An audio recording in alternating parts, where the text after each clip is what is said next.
बाक्सा जिल्लानि गंसे गोथां मैगं थाइगंनि हाथाय। सानफ्रोमबो फुंनि 5 रिंगानिफ्राय जागायनानै 7 रिंगासिमल' थायो बे हाथाया।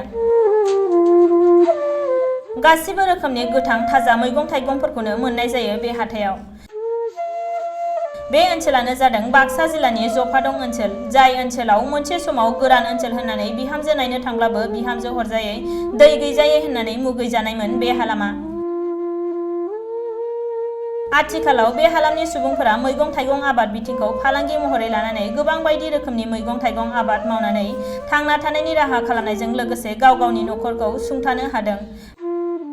बे हालामाव आबादारिफोरा फारियै पटल, करला, जिंखा, थाइबें, तिता केरेला, भेन्डि, लेस्रा, थास' आरो बायदिसिना मैगंफोरखौ मावनानै दिहुनो आरो गोबां दाब दाब जायगानि फालांगिरिफोरा बायना लांनानै जिल्लाजों लोगोसे गुबुन गुबुन जायगानि हाथायफोराव फानहैयो। बबेखानि बायगिरिफोरा बे हालामनि मैगंफोरा जोबोद मोजां आरो जफादं ओनसोलनि होनब्लाथाय जेबो गोनो गोथो खालामाजासे मैगं बायगिरिफोरा बायो होननानै फोरमायदों।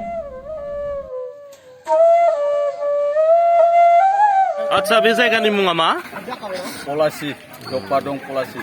नोंथाङा सासे आबादारि नामा? औ, आबादारिया। मा मा मैगं मावदों दासान्दि नोंथाङा? आं दा जिंखा मावदो आरो फान्थाव मावदो, थाइसुम मावदो। आच्छा, बेवहाय फुङावनो जेब्लायबो बेफारिफोरा फैनानै मैगंफोरखौ बायनानै लांफैयो नामा? सानफ्रामबो। आच्छा, दासान्दि नोंथाङा बबे बबे मैगंखौ बेसे बेसे दामाव फानदों एसे फोरमायगोन नामा? फोरमायजागोन। आं दा ओरैनो फान्थावखौ 120 थाखा, ओमफ्राय आरो बे जिंखाखौ 120 थाखा, ओमफ्राय बे थाइसुमखौबो बिदिनो 120 थाखा फानदो आरो। पटलफोरा मा दाम बेवहाय? पटला ओरैनो 110। नोंथांमोना आबाद मावनानैनो न'खरखौ सोलिगासिनो दं आरो ना? दा आबाद मावनानै सोलिगासिनो दङ। পলাচী আমিনগড় চৌক বজাৰ, ইয়াত বিভিন্ন ধৰণৰ চব্জি পোৱা যায় আৰু সেয়েহে বহুত দূৰ দূৰণিৰ পৰা মানে বেপাৰীবিলাক আহি ইয়াত সুলভ মূল্যতে মানে চব্জিবোৰ লৈ যায়। আৰু এই বজাৰখন আজিৰ নহয়, আজিৰ পৰা বহু বছৰ আগৰ পৰাই চলি আহি আছে। গতিকে ইয়াত ময়ো মানে অলপ অলপ এই চান্দা কালেকশ্যন কৰোঁ মহলদাৰ হিচাপে।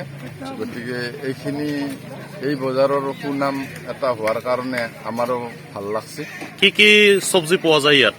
ইয়াত পটল, ভাতকেৰেলা, তিতা কেৰেলা, বাংনা, ভেন্দি, জিকা, ভোল এইবিলাক নানান ধৰণৰ চব্জি পোৱা যায়।